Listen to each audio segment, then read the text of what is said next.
Sometimes people are so used to the dysfunction that they've had to live in that they don't recognize things like apathy and indifference in their own life. You may not realize there are things you've already long since given up on.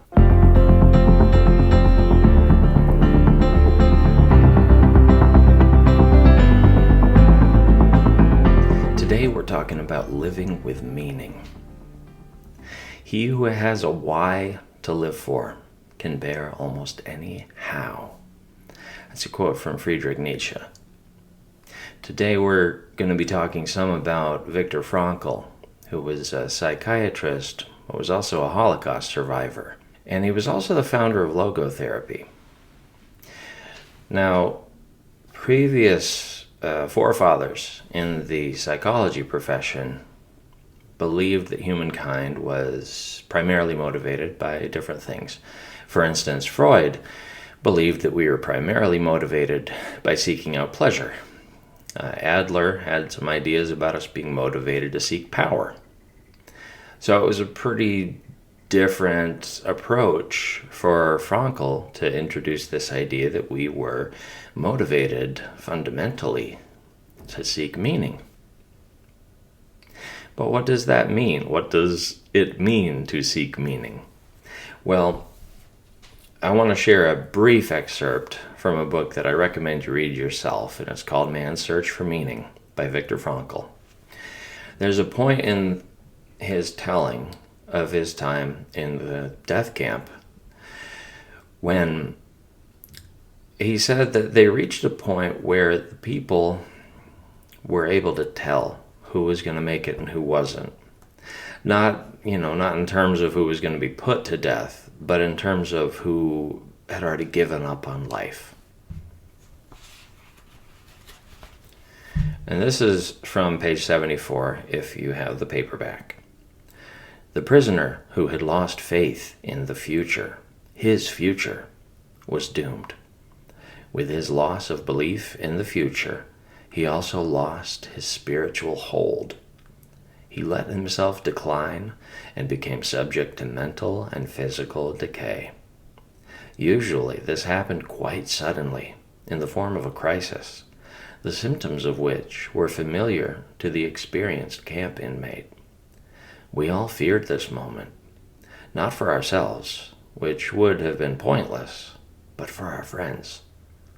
Usually it began with the prisoner refusing one morning to get dressed and wash, or to go out on the parade grounds.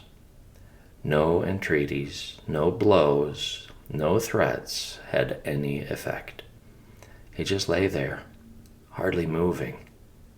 If this crisis was brought about by an illness, he refused to be taken to the sick bay or to do anything to help himself.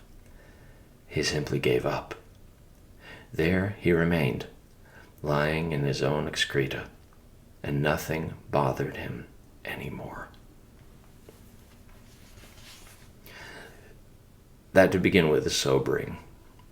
On a physiological level, it sounds very much to me like what happens after fight or flight, when you go into freeze, which is your body's signal to start shutting down to prepare for death. So to say that nothing bothered you anymore doesn't mean that you like what's happening. Instead, it means that you're already checked out. Basically, you're already resigned to the fact that your life is over. So why feel the suffering anymore for your final moments? In the way that is less obvious, I want to apply this idea of living with meaning to challenge any areas of your life where you might, quote unquote, not be bothered. Because a lot of times people need to hear these things, but they don't realize that they can apply these things. Sometimes people are so used to the dysfunction that they've had to live in that they don't recognize things like apathy and indifference in their own life. You may not realize there are things you've already long since given up on. So, firstly, I'm not trying to create a problem where there is none. This is only going to apply to whoever it applies to. And good for you if there's no problem like this in your life.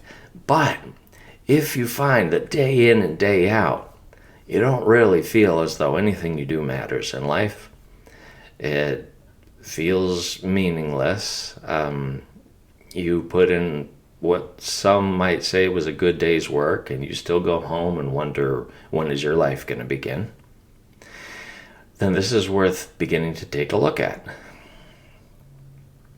People are motivated by different things. They find meaning in different things. And Frankl had his own way of putting these things. In the interest of keeping things very simple for a short video, I'm going to use my terms. I like to look at these things in terms of energy, and specifically where you're investing your energy or whether you're resting to regain energy. So invest and rest. Now, I'm sure you know some people, and you might be one of them, who mainly get your sense of self from your work. And that's valid. I would suggest that if at all possible, let that not be the thing you mainly lean on for identity. But at the same time, it's what a lot of your energy is going to go into and what a lot of your time is going to go into. So on the heels of us talking about perfectionism, that's where I want to start to work the balance into it, because, you can put in good work and still not be in control of the outcomes. If you work in the medical field, you don't get to decide who lives or dies. You get to put in good work and hope that it makes a difference. So when you do your best and it doesn't change an unfortunate outcome, you hope that you can carry on without just defining yourself by the outcomes of the work that you put in.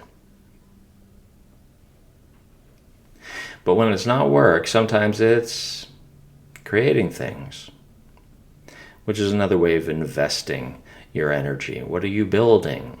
Maybe you're building a piece of software. Maybe you're building community. Love is another major thing when it comes to finding meaning. And love, of course, can look many different ways. There are all sorts of types of relationships. There are all sorts of ways that you can bring connection where there has been disconnection for people. I would also say this is one of the areas that's kind of a double whammy in a good way, because you can invest and rest when it's a relationship. I'm sure you know the difference. If you've ever worked in customer service of any kind, worked in retail, worked a phone job, you know what it's like to be exhausted by having to work with people all day. But you also know what it's like to speak with a family member whose presence you find comforting, or to get some time with your best friend when you don't have to have anything clever or novel to say. It's just it just puts you at ease to be together. So that's one to look for and one to purposefully invest your time in, because you can do the investing and the resting at the same time, and that feels very meaningful. The other thing, and what a lot of the book is about, that Frankl gets into, is finding courage in adversity.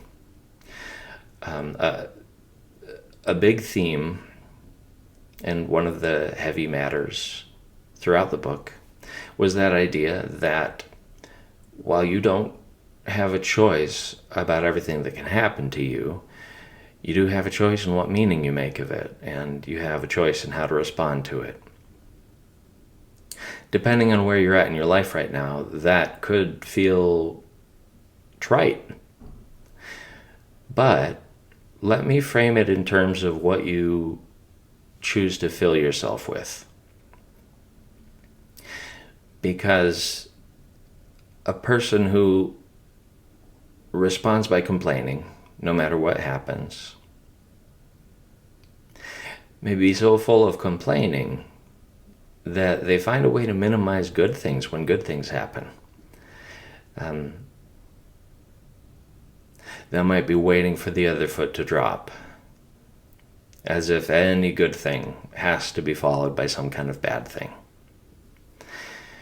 So the very people who say, expect the worst and you'll never be disappointed, may never really have anything to celebrate because they're always leaning into expecting the worst. That is another way to check yourself as far as how you're spending your energy, because are you really investing or resting if you're just bracing for the worst? So this is a fairly short one today. I wanted to bring this up so that you can test this against your own daily experience, your own lived experience, and see where you're at, where you would like to be. So drop a comment if you recognize something today, and especially if you recognize what you want to do instead of what's become normal. What meaning will you make of your experiences? And what experiences will you pursue because they're full of meaning for you? Remember to like, subscribe, hit the notification bell, and we'll talk soon.